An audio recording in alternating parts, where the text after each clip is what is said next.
नमस्कार, good morning my dear students. कैसे आप सभी? आशा उम्मीद करता हूँ आप सभी स्वस्थ होंगे, मस्त होंगे, जबरदस्त तरीके से अपनी पढ़ाई में व्यस्त होंगे। माय डियर स्टूडेंट्स, बीएसटीसी 2026 में आज हम आपके लिए लेकर आए हैं आज का सेशन रीजनिंग का सेशन होने वाला है। रीजनिंग में आपके बीएसटीसी में 50 क्वेश्चन आते हैं। एक क्वेश्चन 3 नंबर के हिसाब से 150 नंबर का कंटेंट आपके रीजनिंग से आता है बीएसटीसी में। तो आज हम आपके लिए बीएसटीसी की एक क्लास लेकर आए हैं जो आपके लिए काफ़ी महत्वपूर्ण होने वाली है। तो बढ़ते हैं आज की क्लास में हमें आगे। तो हमारा 151वां प्रश्न है हमारे डियर स्टूडेंट्स की श्रृंखला में लुप्त संख्या ज्ञात कीजिए। कि श्रृंखला में लुप्त संख्या ज्ञात कीजिए। आपके सामने ये समक्ष ये श्रृंखला दी हुई है, इसके अंदर लुप्त संख्या में ज्ञात करनी है हमारे डियर स्टूडेंट्स। तो हमारे डियर स्टूडेंट्स, एक 12 में इस 12 को 1 से गुणा किया तो 12 रहा, फिर इसको 2 से गुणा किया तो 24 हो गया, फिर आगे इसको 3 से गुणा किया तो 72 हो गया, फिर इसको आगे 4 से गुणा किया तो 288, और फिर इसको आगे अब हम 5 से गुणा करेंगे तो यहाँ पर आपके उत्तर जो आए वो आ जाएगा 1440। तो पहले प्रश्न का उत्तर 1440 आ जाएगा। आपके समझ में आ चुका होगा कि पहले 12 को 1 से गुणा किया, फिर 12 को 2 से गुणा किया 24 है, 24 को 3 से किया 72 है, 72 को 4 से किया 288 है, 288 को 5 से किया 1440 उत्तर आ गया।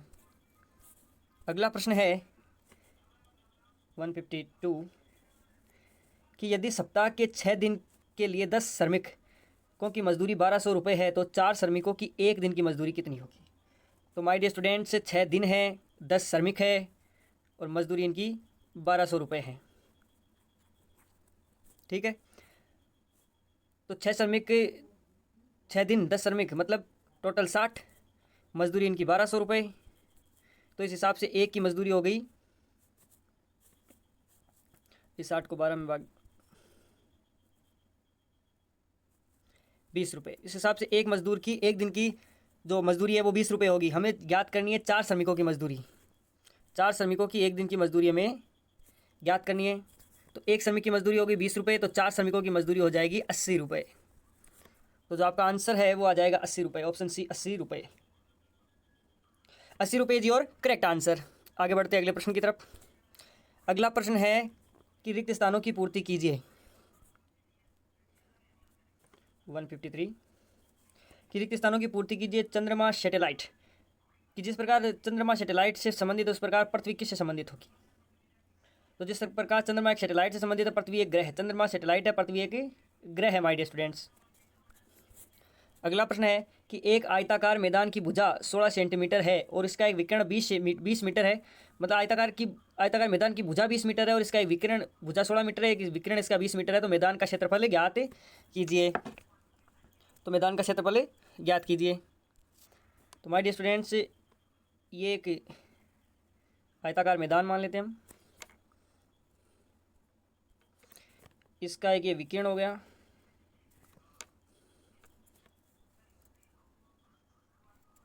इसका एक विकीर्ण हो गया। इसकी एक भुजा 16 सेंटीमीटर, कोई भी मान लेते हैं, एक भुजा इसकी 16 सेंटीमीटर है और विकिरण इसका एक 20 सेंटीमीटर है।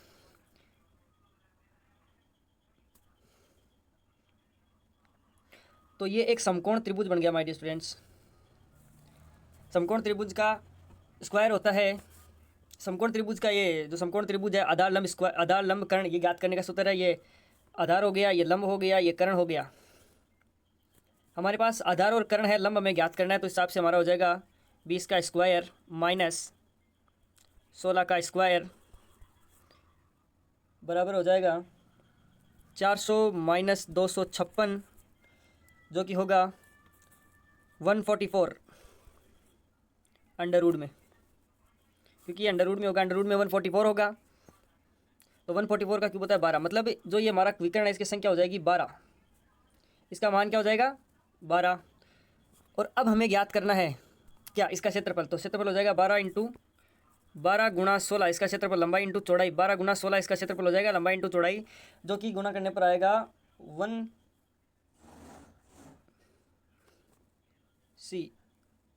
192 मीटर स्क्वायर।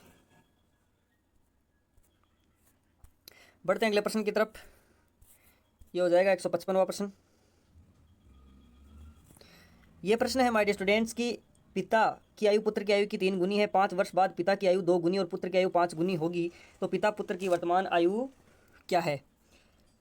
एक तरफ पिता और एक तरफ पुत्र सन, कि पिता की आयु पुत्र की आयु की 3 गुनी है। अगर पुत्र की आयु x मान लेते हैं हम, तो पिता की आयु हो जाएगी 3x।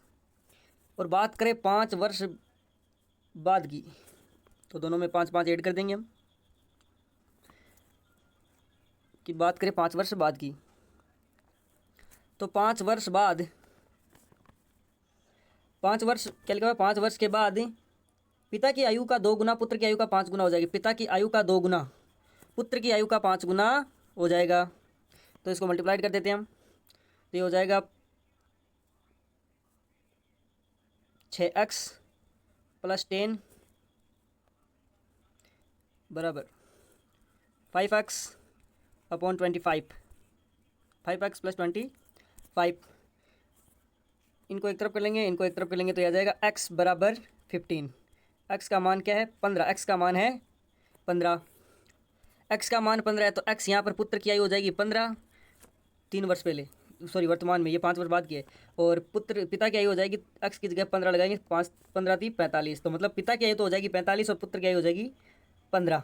ऑप्शन बी आपका करेक्ट हो जाएगा। पिता की आयु हो जाएगी 45, पुत्र की आयु हो जाएगी 15। अगला प्रश्न है कि रिक्त स्थान की पूर्ति कीजिए, कि रिक्त स्थान की पूर्ति कीजिए। अगला प्रश्न, रिक्त स्थान की पूर्ति कीजिए। जिस प्रकार बंदूक में गोली होती है, जिस प्रकार बंदूक से गोली निकलती है, उसी प्रकार चिमनी से क्या निकलता है, तो उसी प्रकार चिमनी से धुआं निकलता है। जिस प्रकार बंदूक से गोली निकलती है, उसी प्रकार चिमनी से धुआं निकलता है। अगला प्रश्न है कि निम्नलिखित में से कौन सा दूसरे संबंधित नहीं है। राजस्थान, पंजाब, बिहार, दिल्ली। तो दिल्ली इसमें संबंधित नहीं है, क्योंकि बाकी तीनों जो है वो राज्य है, और दिल्ली क्या है, दिल्ली केंद्र शासित प्रदेश है। दिल्ली केंद्र शासित प्रदेश है। अगला है कि सीता गीता से बड़ी है, शीला गीता से बड़ी है, मालती शीला और सीता से बड़ी है। इन सब में सबसे बड़ी कौन है? तो क्या लिखा है कि गीता सीता से बड़ी है। गीता, एक मिनट, गीता किससे बड़ी है? गीता सीता से बड़ी है। सॉरी, ये इधर आएगा, एक मिनट।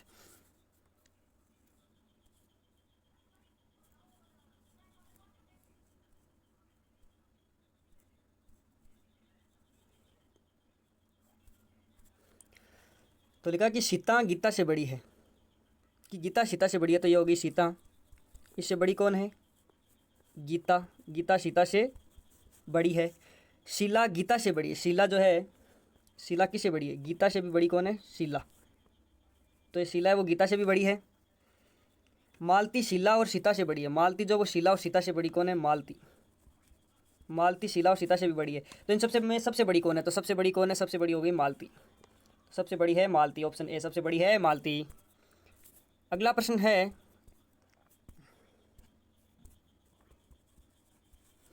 कि निम्नलिखित में से कौन सा अन्य से संबंधित नहीं है। कि इनमें से कौन सा अन्य से संबंधित नहीं है? तो एयर कंडीशन, हेयर ड्रायर और जनरेटर, तीनों में बिजली की आवश्यकता पड़ती है, लेकिन कैलकुलेटर में बिजली की आवश्यकता नहीं पड़ती। कैलकुलेटर इन तीनों से भिन्न है। कैलकुलेटर इन तीनों से भिन्न है। अगला प्रश्न है कि एक घड़ी में अपराह्न दोपहर के 3:30 बजे हैं का समय दिखाई देता है। यदि मिनट की सुई हर घंटे में 2 मिनट आगे बढ़ती है, तो सुबह के 4 बजे घड़ी कितने मिनट आगे बढ़ जाएगी? तो ये है कि इसके अंदर दोपहर के 3:30 बजे हुए हैं, और ये घड़ी सुबह के 4 AM तक की बात कर रही है। तो इसके अंदर कुल हो गए 12.5 घंटे। 12.5 घंटे हो गए कुल। 1 घंटे में 2 मिनट आगे बढ़ती है ये घड़ी, तो 12 घंटे में हो जाएगी 24 मिनट आगे, और 1 मिनट इस घंटे में आगे, तो कुल मिलाकर 25 मिनट ये घड़ी आगे बढ़ जाएगी। तो ये घड़ी 25 मिनट ये घड़ी आगे बढ़ेगी। ये घड़ी 25 मिनट आगे बढ़ जाएगी। नेक्स्ट प्रश्न है कि विपरीत का चयन कीजिए। ईमानदार, उचित, न्याय संगत। ईमानदार, उचित और न्याय संगत तीनों समान है, लेकिन पक्षपात पूर्ण अलग आ गया। पक्षपात पूर्ण अलग हो गया। अगला प्रश्न है कि निम्न में से कौन सा सही उपमान है? कि दवाइयों से बीमारी दूर होती है, दवाइयों से बीमारी ठीक होती है, तो पुस्तकों से क्या होता है? पुस्तकों से ज्ञान प्राप्त होता है। कि जिस प्रकार दवाई का संबंध बीमारी से उसी प्रकार पुस्तक का संबंध ज्ञान से है। अगला प्रश्न है,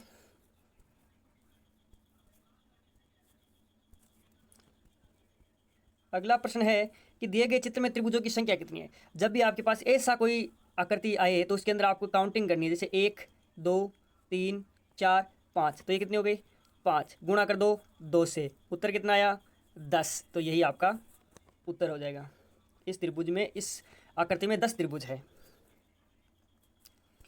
अगला प्रश्न है कि यदि फुटबॉल को हॉकी, फुटबॉल को कहा जाए हॉकी, हॉकी को बास्केटबॉल, बास्केटबॉल को क्रिकेट तथा क्रिकेट को कबड्डी कहा जाए तो ये यहाँ पर मेजर है, नहीं मेजर, तो मेजर ध्यानचंद कौन सा खेल खेलते थे? मेजर ध्यानचंद खेलते थे हॉकी, क्योंकि हॉकी के जादूगर थे मेजर ध्यानचंद, खेलते थे हॉकी, लेकिन हॉकी को बास्केटबॉल कहते हैं तो मेजर ध्यानचंद का संबंध बास्केटबॉल से हो जाएगा। अगला प्रश्न है कि 4 वर्ष पहले अमन और भाभी की औसत आयु 18 वर्ष थी। कि 4 वर्ष पहले अमन, ए फॉर अमन और बी फॉर भाभी की औसत आयु कितनी थी? 18 वर्ष। मतलब 4 वर्ष पहले उन दोनों की टोटल आयु कितनी थी? तो दोनों की टोटल आयु हो जाएगी 36 वर्ष। और 36 वर्ष 4 वर्ष पहले थी, वर्तमान में इतनी, 4 वर्ष पहले इन दोनों की टोटल आयु 36 वर्ष थी, तो वर्तमान में इनकी आयु कितनी हो जाएगी? तो प्लस 4 इसके, 4 इसके, प्लस 8 और इसमें ऐड कर देंगे, तो वर्तमान में इन दोनों की आयु हो जाएगी 44 साल। इन दोनों की वर्तमान में टोटल आयु हो जाएगी 44 साल। ठीक है। और अगला क्या कह रहा है? अमन, वर्तमान में अमन, भाभी और चित्रा की औसत आयु 24 वर्ष है। इनके अंदर अगर हम अमन भाभी के अंदर अगर हम चित्रा भी जोड़ दें वर्तमान में, तो इन जो तीनों की आयु है, इन तीनों की आयु का जो औसत है अब वो 24 वर्ष है। इन तीनों की आयु का औसत कितना है? 24 वर्ष है। मतलब इन तीनों की टोटल आयु कितनी है? इन तीनों की टोटल आयु हो जाएगी 72 वर्ष। अगला क्या पूछा कि 8 वर्ष बाद चित्रा की आयु क्या होगी? वर्तमान में इन तीनों की टोटल आयु कितनी है? 72 वर्ष। जिसके अंदर अगर इन दोनों की वर्तमान आयु हम 44 वर्ष माइनस कर दें तो हमारे पास 28 वर्ष, जो कि चित्रा की वर्तमान आयु है 28 वर्ष, वो वर्तमान आयु चित्रा की आ जाएगी। पूछा क्या है? 8 वर्ष बाद, तो इसमें 8 वर्ष और ऐड कर देंगे, कितने हो जाएंगे? 36 साल। 8 वर्ष बाद चित्रा की आयु हो जाएगी 36 वर्ष। ऑप्शन सी, 36 वर्ष चित्रा की आयु हो जाएगी। अगला प्रश्न है कि निम्नलिखित में से कौन सा वेन आरेख पुरुषों, महिलाओं और शिक्षकों के संबंध में सही दर्शाता है? कि कौन सा वेन आरेख है जो पुरुषों, महिलाओं और शिक्षकों, पुरुषों, महिलाओं और शिक्षकों को, शिक्षकों के मध्य सही संबंध दर्शाते हैं? तो ऑप्शन सी अगर हम देखें तो ये मध्य वाला टीचर, ये इधर मैन और ये वुमेन, कि कुछ औरतें शिक्षक होती है, कुछ पुरुष भी शिक्षक होते हैं, तो ये एकदम एक्यूरेट बनेगा।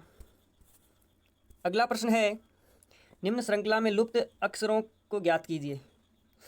इसमें थोड़ा लिखना पड़ेगा, जैसे कि अच्छा कि लुप्त अक्षरों को ज्ञात कीजिए। तो अगर आप देखें तो ये ऐसे है, ए बी सी डी ई और बी सी डी ई ए, और फिर ये रिक्त स्थान, और फिर उसके बाद में डी ई ए बी सी। अगर हम देखें तो यहाँ पर ए है, बी है, डी है, बीच में कौन सा रह गया? सी। सी के हिसाब से देखें तो आपके ये ऑप्शन और ये ऑप्शन तो कट गए। फिर बी सी ई कौन सा गया? डी।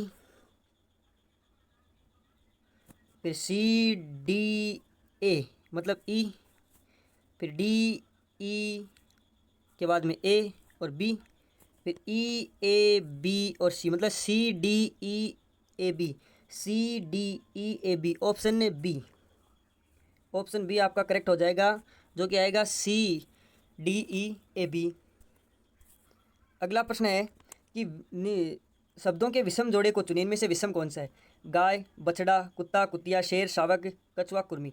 तो गाय का जो बच्चा होता है उसको बछड़ा कहते हैं, शेर का बच्चे को शावक कहते हैं, कछुए के बच्चे को कुर्मी कहते हैं। लेकिन कुत्ता और कुतिया तो पुल्लिंग स्त्रीलिंग हो गए, ये विपरीत है। अगला प्रश्न है कि निम्नलिखित शब्दों में से शब्दकोश की वर्णमाला में व्यवस्थित कीजिए कि इनमें से पहले कौन सा आएगा? तो हम देखें तो सबसे पहले एन एन एन, ठीक है, फिर N O M, N O N O N O N O, N O M, N O R, N O S, N O B. सबसे पहले आएगा चौथा, सबसे पहले आएगा नंबर 4, ठीक है। फिर नंबर 4 आ गया, ये 1 नंबर पे आ जाएगा। फिर एन ओ एम, फिर आएगा नंबर 1, फिर 1 नंबर वाला आएगा। NOM ये 2 नंबर पे आएगा, और फिर आएगा NOR ये 3 नंबर पर, और ये 4 नंबर पर। मतलब फॉर फर्स्ट सेकंड थर्ड, ये ऑप्शन कहाँ पे है? फर्स्ट सेकंड थर्ड, ये ऑप्शन बी में आपके पास है। ऑप्शन बी आपका करेक्ट हो जाएगा। अगला है निम्नलिखित श्रृंखला को पूर्ण कीजिए, कि निम्नलिखित श्रृंखला को पूर्ण कीजिए। तो श्रृंखला है आपकी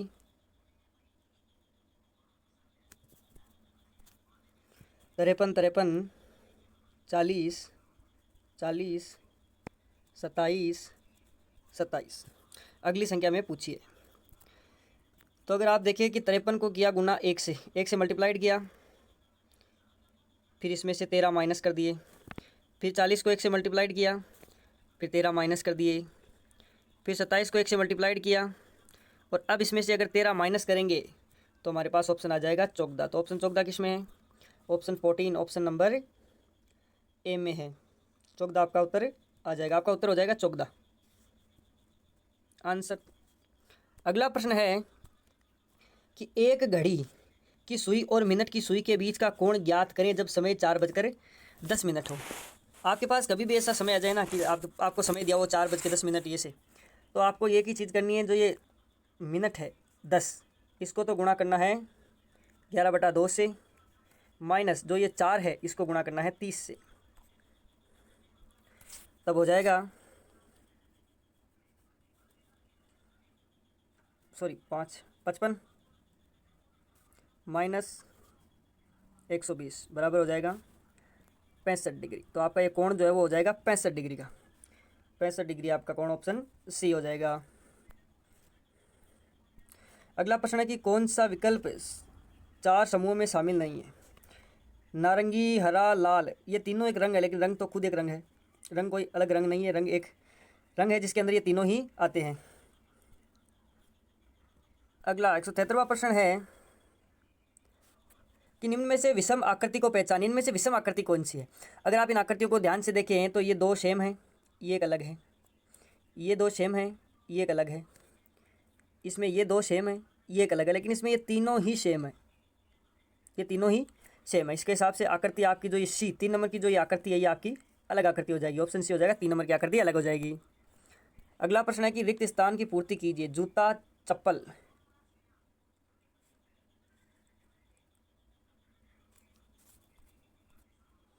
देखिए ये यहाँ पर चप्पल नहीं, ये चमड़ा है, चमड़ा, ठीक है। तो जूता चमड़ा, तो रबड़ किसे? कि जूता बनता है चमड़े से, तो रबड़ किससे बनता है? रबड़ बनता है लैक्टेकस से। जिस प्रकार जूता बनता है चमड़े से, उसी प्रकार रबड़ बनता है लैक्टेकस से। अगला प्रश्न है कि निम्नलिखित में से कौन सी संख्या आकृति में प्रश्नवाचक चिन्ह के स्थान पर आएगी? मतलब इस प्रश्नवाचक चिन्ह के स्थान पर क्या आएगी? अगर आप गौर से देखें तो 3 के सामने 18 है, 5 के सामने 30 है, 7 के सामने 42 है, और 9 के सामने प्रश्नवाचक चिन्ह है। अगर आप देखें कि 3 गुणा 6 करें तो कितना होगा? 18 होगा। 5 गुणा 6 करें तो कितना होगा? 30 होगा। और 7 गुणा 6 करें तो कितना होगा? 42 होगा। तो 3 के सामने 18 है, 6 से गुणा किया 18 आ गया। 5 के सामने 30 है, 6 से गुणा किया 30 आ गया 5 को। 7 के सामने 42 है, 6 से गुणा किया 42 आ गया। उसी प्रकार हम 9 को करेंगे 6 से गुणा, 9 को किया 6 से गुणा, तो ऑप्शन आ जाएगा 54, और यही आपका आंसर हो जाएगा। 54 ऑप्शन बी में है, 54 आपका आंसर हो जाएगा। अगला प्रश्न है, ज्ञात कीजिए कि कौन सी उत्तर आकृति मैट्रिक्स को पूर्ण करेगी। इनमें से कौन सी आकृति मैट्रिक्स को पूर्ण करेगी? अगर आप ध्यान से देखें, पहली आकृति को ध्यान से देखें तो इसके अंदर नॉर्मल अक्ष बना हुआ है, और इसको ही दूसरी आकृति में देखें तो इसके ऊपर इसको बॉक्स से बंद किया गया, और इसी को तीसरी आकृति में देखें तो इस बॉक्स के ऊपर एक और बॉक्स बनाया गया है। और इसी प्रकार नीचे वाले को देखें तो इसके ऊपर ये खाली पड़ी है, इसके ऊपर त्रिकोण बनाया गया दूसरी आकृति में, और तीसरी आकृति में इस त्रिकोण के ऊपर एक और त्रिकोण बनाया गया है। तो इसी प्रकार ये दूसरी को देखें तो खाली नॉर्मल प्लस है। अब नॉर्मल प्लस है, इसके ऊपर हम देखें तो इसके ये तो कट जाएगा कि ये तो है ही माइनस, ये गुणा में है और ये अलग है। ये ही एक हमारे पास ऑप्शन है बचा है जो सही है हमारा, ये ऑप्शन सही हो जाएगा। ये आकृति क्वेश्चन मार्क के स्थान पर आएगी।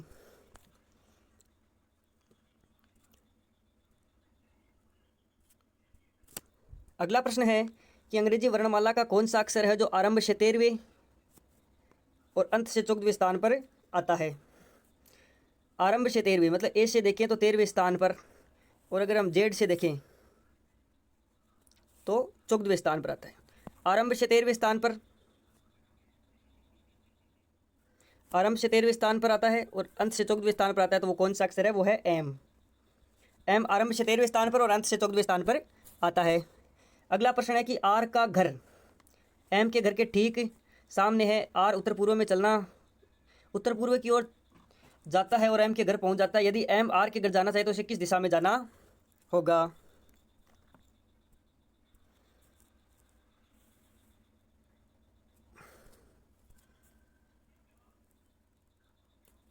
ये हो गई 4 दिशाएं, उत्तर, दक्षिण, पूर्व, पश्चिम। तो ये जो एम है, आर है, आर और आर का अगर एम के घर के ठीक सामने आर चलना शुरू करता है उत्तर पूर्व दिशा में, इस दिशा में चलना आर शुरू करता है, यहाँ से चलता है इस दिशा में, सपोज करो इस दिशा में चलना, इस दिशा में चलना शुरू करता है, इस दिशा में चलना शुरू करता है, वो इस दिशा में शुरू करता है चलना और एम के घर पहुंच जाता है। यहाँ पर एम का घर है, वो एम के घर पहुंच जाता है। अब ये पूछा कि एम को अगर आर के घर जाना हो तो किस दिशा में जाएगा? अब एम को घर जाना तो वो इस दिशा में जाएगा, और ये दिशा कौन सी है? इस दिशा में जाएगा ये दिशा कौन सी है? पश्चिम दक्षिण। ये दिशा कौन सी है? पश्चिम दक्षिण। पश्चिम दक्षिण दिशा में जाएगा, पश्चिम दक्षिण दिशा में जाएगा, पश्चिम दक्षिण दिशा। तो उत्तर हो जाएगा पश्चिम दक्षिण दिशा। अगला प्रश्न है कि एक निश्चित कूट में नेम को ये लिखा जाता है, उसी कूट में इसको क्या लिखा जाएगा? कि एक निश्चित कूट है, उसके अंदर एक निश्चित कूट में एम को MZLD लिखा जाता है, तो उसी भाषा में इस MEON को क्या लिखा जाएगा? अगर हम देखें तो एन के अंदर एक माइनस किया, फिर एक के अंदर एक माइनस किया, ए से जेड में 1 माइनस, फिर एम से एल में 1 माइनस, और फिर ई से डी में भी 1 माइनस किया है। तो इसी तरीके से देखिए, अगर पी में हम 1 माइनस करेंगे,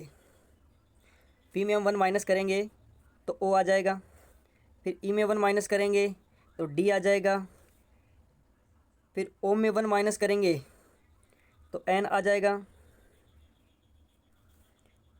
और एन में अगर 1 माइनस करेंगे तो एम आ जाएगा। तो हमारा उत्तर जो है वो हो जाएगा ODNM, ODNM, ऑप्शन ए हो जाएगा ODNM, ऑप्शन ए हो जाएगा ODNM। अगला प्रश्न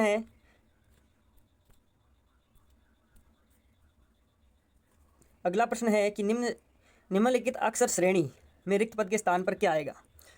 ये इस तरीके से प्रश्न है कि A/4, D/9, H/15, M/22, और ये आगे रिक्त स्थान। यहाँ पर आगे यहाँ क्या आएगा ये पूछा है।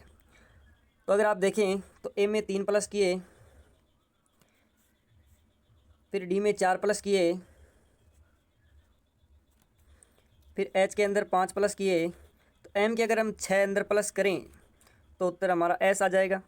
4 के अंदर 5 प्लस किए, 9 में 5 प्लस किए, इसमें 9 में 6 प्लस किए, 15 में 7 प्लस किए, 22 में हम 8 प्लस करेंगे तो आ जाएगा 30। तो हमारा उत्तर आ जाएगा S/30, उत्तर भी S/30। अगला प्रश्न है कि श्रृंखला को देखें, कि श्रृंखला में जैसे श्रृंखला दी इसमें पहला फर्स्ट प्रश्न है A/2 1/2 1/4, तो यहाँ क्या आएगा? अगर आप देखें तो दो का आधा एक का आधा हाफ, इसका आधा 1/2 का आधा 1/4, और 1/4 का आधा हो जाएगा 1/8। हमारा ऑप्शन हो जाएगा 1/8। 1/8 हमारा ऑप्शन हो जाएगा 1/8, ऑप्शन बी 1/8। उत्तर हो जाएगा 1/8। अगला प्रश्न है कि श्रृंखला में अगली संख्या ज्ञात कीजिए। कि श्रृंखला की अगली संख्या ज्ञात कीजिए। तो श्रृंखला है 57 63 71 81 93। अगर हम बात करें 57 में अगर हम 6 प्लस करेंगे, 57 है उसमें अगर हम 6 प्लस करेंगे तो 63 आ जाएगा।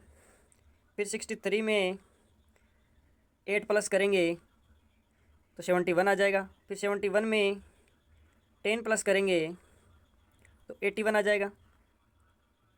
और फिर 81 में 12 प्लस करेंगे तो 93 आ जाएगा। और उसी प्रकार अगर आप आगे देखें तो 93 में अगर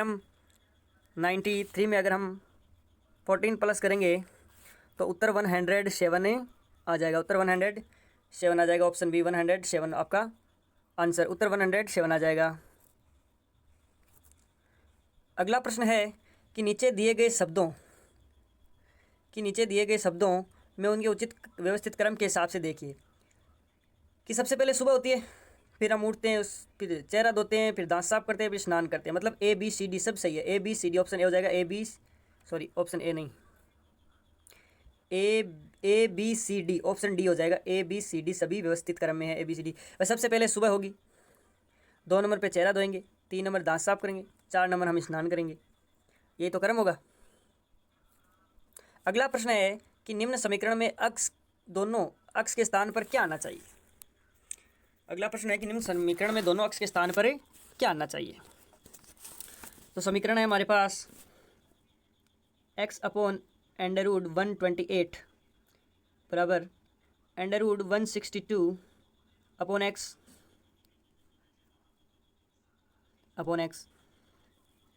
तो हम देखें तो हम वज्र गुणा इनको करेंगे दोनों तरफ, तो ये हो जाएगा x² बराबर अंडर रूट में 162 मल्टीप्लाइड बाई अंडर रूट में 128। 162 और अंडर रूट में 128 वज्र गुणा करेंगे। तो आगे हम देखिए वज्र गुणा करने के बाद ये होगा, इधर x² बराबर में हो जाएगा 8√2 मल्टीप्लाइड बाई 9√2। अब इन दोनों को आगे मल्टीप्लाइड करेंगे तो ये हो जाएगा 8 × 9 into under root 2 multiplied under root 2। तो अंडर रूट 2 मल्टीप्लाइड होकर हो जाएंगे 2 और ये मल्टीप्लाइड हो जाएंगे 72। इन दोनों को मल्टीप्लाइड अगर हम करेंगे तो ये हो जाएंगे 144 और इधर x² है, इसका स्क्वायर उठाएंगे, इसके अंडर रूट लगाएंगे तो हमारे पास अंततः x की जो वैल्यू है वो आ जाएगी 12 है, क्योंकि 144 का अंडर रूट मतलब 12, x का वैल्यू हो जाएगी हमारे पास 12, x की वैल्यू आ जाएगी ऑप्शन ए 12। अगला है कि जहाज का संबंध कप्तान से है उसी प्रकार समाचार पत्र का संबंध किससे होगा। तो जहाज का संबंध कप्तान से उसी प्रकार समाचार पत्र का संबंध हो जाएगा संपादक से। कप्तान का संबंध जहाज से उसी प्रकार समाचार पत्र का संबंध हो जाएगा संपादक से। अगला है कि निम्नलिखित शब्दों को शब्दकोश के अनुसार अवरोही क्रम में व्यवस्थित करो। कि पहले तो इनमें सबसे पहले कौन आएगा, तो CE सबसे पहले तो नंबर आएगा थर्ड CE ये आएगा 1 नंबर पे। फिर CEC ये आएगा 2 नंबर पे, मतलब थर्ड 4। फिर CELA फिर आएगा 1 नंबर। तो फिर CELI फिर आएगा 5 नंबर और फिर अंतिम में बचा हुआ 2 नंबर। मतलब ये क्रम होगा कि 4 3 4 1 5 2 3 4 1 5 2। लेकिन ये तो आरोही क्रम में, हमें पूछा अवरोही क्रम में, तो इसका उल्टा सबसे पहले आएगा 2 फिर 5 फिर 1 फिर 4 फिर 3। सबसे पहले 2 5 1 4 3, तो ऑप्शन हो जाएगा बी। ऑप्शन हो जाएगा बी। ये उत्तर अवरोही क्रम में हो जाएगा। ऑप्शन हो जाएगा बी, 2 5 1 4 3, ये उत्तर हो जाएगा। अगला प्रश्न है कि भिन्न आकृति का चयन कीजिए। तो अगर आप इसमें ध्यान से देखें तो आकृति ए डी और सी जो आकृति है वो एक बंद आकृति है, इनके अंदर कुछ भी आउटसाइड में नहीं, तीनों की तीनों बंद आकृतियाँ हैं। लेकिन जो ये आकृति बी आकृति है इसके बाहर कुछ आया हुआ है। ऑप्शन आपका बी हो जाएगा। ये अलग है तीनों से, ये तीनों बंद आकृतियाँ हैं, लेकिन ये जो है वो बंद आकृति नहीं है। अगला प्रश्न है कि अन्य आकृतियों से भिन्न आकृति का चयन कीजिए, इनमें से भिन्न आकृति कौन सी है। तो बल एग्जैक्ट पीछे वाले प्रश्न की तरह कि ये सभी आकृतियां पूर्ण है, लेकिन ये आकृति अगर यहाँ तक होती तो पूर्ण होती, लेकिन ये जो आगे निकली हुई है मतलब ये आगे और जाएगी। ये यहाँ से खुली हुई आकृति है, इसका उत्तर हो जाएगा 1 नंबर, और 1 नंबर ऑप्शन बी में है, तो आपका ऑप्शन हो जाएगा बी। आपका ऑप्शन हो जाएगा बी, 1 नंबर आकृति अलग है। अगला प्रश्न है कि आरती की माँ वरुण की बहन की बेटी है, वरुण की माँ आरती की माँ से कैसे संबंधित है। कि यह आरती है और आरती की माँ जो है, यह आरती की माँ वो वरुण की बहन है, वरुण की बहन है। ये जो आरती की माँ है ना, वो किसकी बहन है, वरुण की बहन है, वरुण की, अच्छा आरती की माँ वरुण की बहन की बेटी है। कि आरती की माँ जो है ना वो वरुण की बहन, कि आरती की माँ वरुण की बहन की बेटी। आरती की माँ ये जो है, आरती की माँ वो बेटी है, आरती की माँ बेटी है, किसकी बेटी, आरती की माँ, ये माँ बेटी है किसकी, वरुण की बहन की। जो ये आरती की माँ जो है ना वो वरुण की बहन है, वरुण की बहन है आरती की माँ। तो वरुण की जो माँ है, वरुण की माँ है, वो आरती की माँ से किस प्रकार संबंधित है। तो देखो यहाँ देखते हैं हम, ये होगी एप और आरती, इसकी हो गई ये माँ, ठीक है। वरुण की ये आरती की माँ हो गई, और इसकी जो माँ है ना आरती की माँ, ये बहन है किसकी, वरुण की। आरती की माँ वरुण की बहन है, और जो वरुण की माँ होगी ना, अब वो आरती से किस प्रकार संबंधित होगी। वरुण की माँ जो है वो आरती की माँ जो है उसकी भी माँ होगी, तो मतलब आरती की माँ की वरुण की माँ लगेगी नानी। ऑप्शन में आपके नानी दिया हुआ है, ऑप्शन ये हो गया नानी, नानी लगेगी। ये एक बार फिर मैं आपको समझा देता हूँ एक अलग प्रश्न पर। ये प्रश्न ऐसे है कि आरती की माँ, ये मान लो ये आरती हो गई, ये आरती हो गई, और इस आरती की माँ ये हो गई आरती की माँ।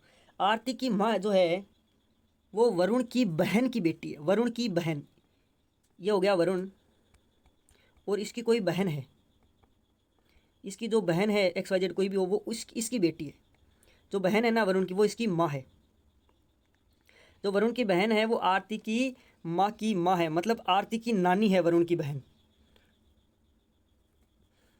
वरुण की बहन जो है वो आरती की नानी है। और अब जो ये वरुण की जो माँ होगी, ये वरुण की जो माँ होगी वो आरती की होगी पड़नानी। आरती की क्या होगी, पड़नानी, और आरती की माँ की होगी नानी। इस प्रकार से होगा नानी। अगला प्रश्न है कि रिक्त स्थान की पूर्ति कीजिए। व्यक्ति की जीवनी होती है, राष्ट्र का क्या होता है, इतिहास। व्यक्ति की जीवनी होती है, राष्ट्र का होता है इतिहास। अगला प्रश्न है कि 31 दिनों वाले एक महीने, 31 दिनों वाले एक महीने में तीसरा गुरुवार 16 तारीख को पड़ता है, तो महीने का आखिरी दिन क्या होगा। 31 दिन का महीना है, उसमें 16 तारीख को पड़ता है तीसरा गुरुवार, 16 तारीख को पड़ता है गुरुवार, तीसरा चौथा बाद की बात है, 16 तारीख को पड़ता है गुरुवार। मतलब शेष कितने दिन बचे, 15 दिन। 15 दिन बचे, 15 में 7 का भाग दे देते हैं क्योंकि एक हफ्ते में 7 दिन होते हैं, तो ये एक दिन शेष बचता, एक दिन शेष बचता है, इसको इसमें जोड़ दो। गुरुवार से जस्ट अगला दिन क्या होगा, गुरुवार से जस्ट अगला दिन होगा शुक्रवार। तो जो महीने का अंतिम दिन होगा वो होगा शुक्रवार, तो वो होगा शुक्रवार, 5वां शुक्रवार हो जाएगा महीने का अंतिम दिन। अगला प्रश्न है कि राहुल और मोहन क्रमशः 5 व 9 वर्ष की आयु है, कितने वर्ष बाद उन दोनों की आयु का योग 24 हो जाएगा। वर्तमान में राहुल और सोहन, इनकी वर्तमान आयु, राहुल तो 5 वर्ष का, सोहन 9 वर्ष का, मतलब वर्तमान में दोनों 14 वर्ष के हैं, मिला दे तो योग। तो कितने वर्ष दोनों की आयु का योग 24 हो जाएगा। दोनों को हम 10 मिला दे 14 में, तो 24 हो जाएगा। 10 मतलब 5 इसकी 5 इसकी, मतलब 5 वर्ष बाद दोनों की आयु का योग जो है वो 24 हो जाएगा। 5 वर्ष बाद दोनों की आयु का योग जो है वो 24 हो जाएगा। अगला प्रश्न है कि निम्नलिखित, अगला प्रश्न है कि निम्नलिखित श्रृंखला को पूरा कीजिए। 6, 12, 36, 144, 720। तो 6 को किया 2 से गुणा, यह है 6, 12, 36, 144, 720, और ये अगला यहाँ पर पूछा है। तो 6 को किया 2 से गुणा 12, 12 को किया 3 से गुणा 36, 36 को किया 4 से गुणा 144, 144 को किया 5 से गुणा 720, और 720 को हम करेंगे 6 से मल्टीप्लाइड, 6 से गुणा करेंगे 720 को, तो हमारा उत्तर आ जाएगा 4320। 4320 हमारा उत्तर आ जाएगा, तो ऑप्शन हो जाएगा ए 4320। 4320 आंसर। अगला प्रश्न है, कथन दिया हुआ एक कि क्या एकल परिवार संयुक्त परिवार से बेहतर है? तर्क है नहीं, संयुक्त परिवार सुरक्षा सुनिश्चित करता है और काम का बोझ भी कम करता है। दूसरा है हाँ, एकल परिवार अधिक स्वतंत्रता सुनिश्चित करता है। तो नहीं, केवल तर्क एक जो है ना, इसमें क्या लिखा कि क्या एकल परिवार संयुक्त परिवार से बेहतर है? तो पहला तर्क है नहीं, संयुक्त परिवार सुरक्षा सुनिश्चित करता है और काम का बोझ भी कम करता है। तो और दूसरा है हाँ, एकल परिवार स्वतंत्रता सुनिश्चित करता है। तो इसके अंदर जो केवल तर्क एक है ना, वही मजबूत है। केवल पहला तर्क मजबूत है, केवल एक ही तर्क है जो मजबूत है।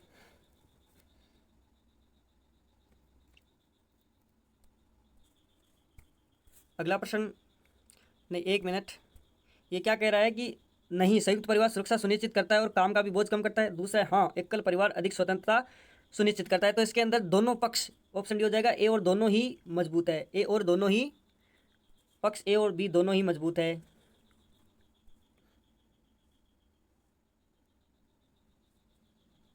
कि ए और बी दोनों ही मजबूत है, ऑप्शन डी हो जाएगा इसमें, ए और दोनों ही मजबूत है। अगला प्रश्न है कि साधारण ब्याज की गणना या दर से यदि मूलधन 5,000 रुपये है और ब्याज दर 18% है, समयावधि 4 वर्ष है, तो ब्याज कितना होगा? तो साधारण ब्याज का फॉर्मूला हमें बताइए है कि हम जो पढ़ते आ रहे हैं, समुद्र बटा 100। तो इसमें हो जाएगा समय 4 वर्ष, मूलधन 5,000 और गुणा दर हो जाएगी 18 मल्टीप्लाइड बाई 100। 2 जीरो से 2 जीरो कट गई।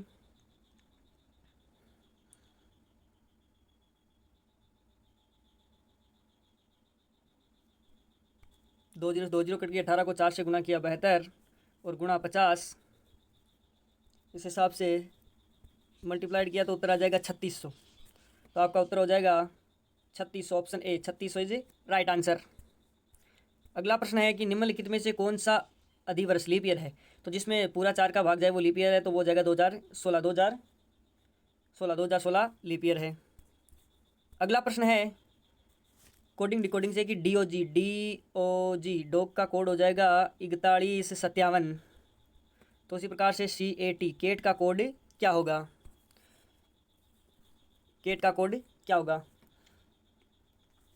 तो D आता है 4 नंबर पर, O आता है 15 नंबर पर और G आता है 7 नंबर पर।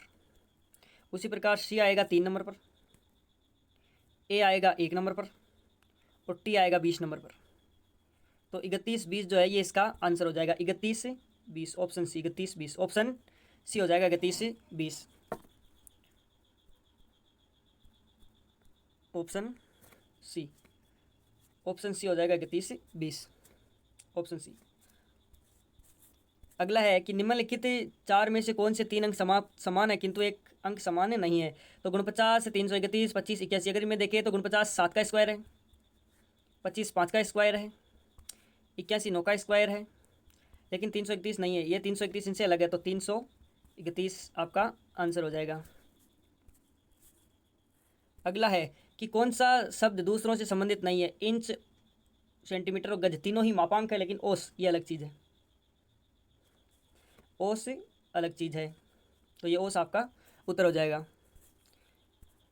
लास्ट प्रश्न है कि निम्न में से अंग्रेजी शब्दों के वर्णानुसार व्यवस्थित करें और अंत में आने वाला शब्द बताए। जो अंत में आएगा वो शब्द बताना हमें। तो AC हो गया। इसमें ACC सबसे पहले आ जाएगा B, फिर ACH ये 2 नंबर पे आ जाएगा, फिर ACQ ये 3 नंबर पे आ जाएगा, और ये जो A नंबर वाला ACT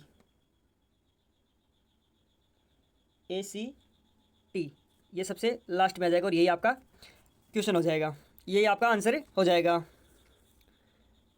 तो कैसी लगी माय डियर स्टूडेंट्स आपको ये क्लास? आशा उम्मीद करता हूँ आपको क्लास पसंद आई होगी। तो मिलते हैं आपसे आपकी अगली क्लास में, तब तक के लिए आपका दिन शुभ रहे। जय हिंद, जय भारत।